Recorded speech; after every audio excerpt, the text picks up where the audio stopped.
It turns out that dogs can be trained to identify an imminent diabetic reaction in an individual or to determine the presence of cancer.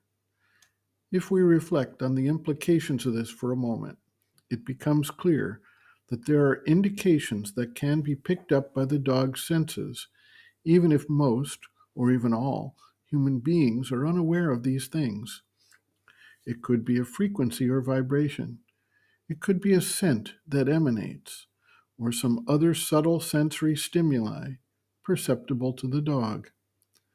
If a human being were able to extend his power of perception, or at least become sensitive enough to pick up and understand what is being perceived on a subtle level, then such things would become possible to the human being as well.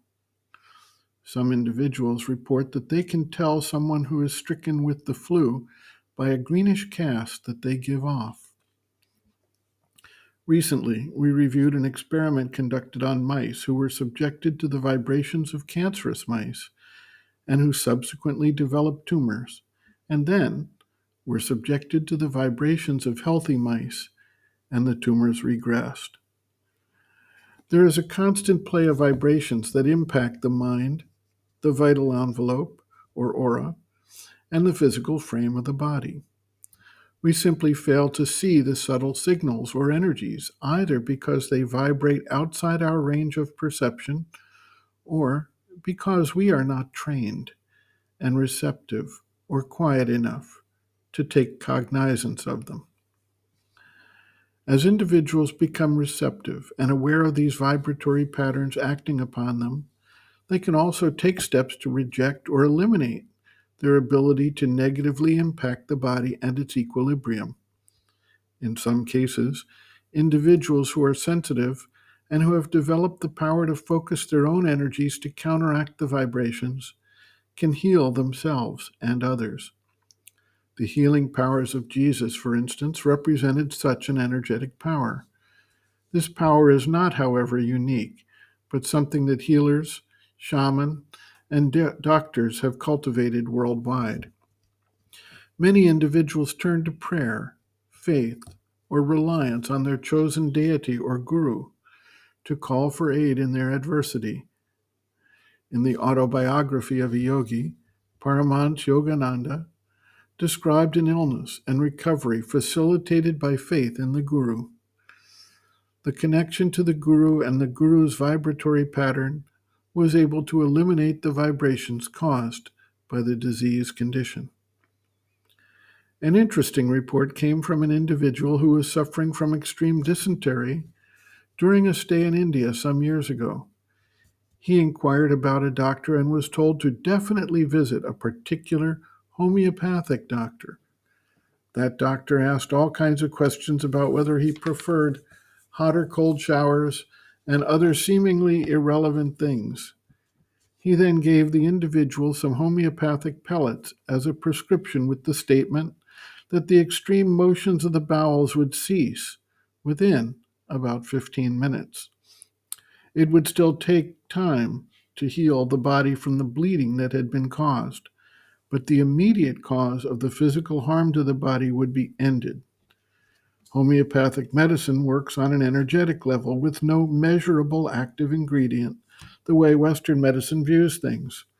So the only possible explanations were that the subtle vibrations of the homeopathic remedies actually supported the body, or else the healing power exuded by the doctor was able to act on the patient, or the patient was simply convinced to heal, or some combination of the above factors. One way or the other, the disease condition was brought to an immediate halt as a result of that visit. A disciple asks, when Sri Aurobindo says that illness comes from outside, what exactly is it that comes? The mother responds, quote, it is a kind of vibration made up of a mental suggestion, a vital force of disorder, and certain physical elements which are the materialization of the mental suggestion and the vital vibration. And these physical elements can be what we have agreed to call germs, microbes. this and that, many other things. It may be accompanied by a sensation, may it be accompanied by a taste, also by a smell, if one has very developed subtle senses. There are these formations of illness which give a special taste in the air, a special smell, or a slight special sensation. People have many senses which are asleep. They are terribly tamasic. If all the senses they possess were awake, there are many things they would perceive, which can just pass by without anyone suspecting anything. For example, many people have a certain kind of influenza at the moment. It is very widespread. Well, when it comes close, it has a special taste, a special smell, and it brings you a certain contact, naturally not like a blow, something a little more subtle, a certain contact, exactly as when you pass your hand over something, backwards over some material. You've never done that? The material has a grain, you know, when you pass your hand in the right direction, or when you pass it like this, gesture.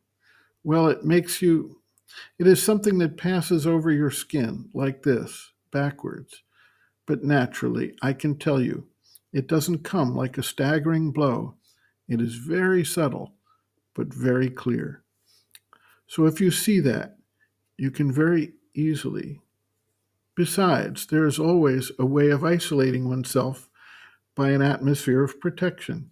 If one knows how to have an extremely quiet vibration, so quiet that it makes almost a kind of wall around you.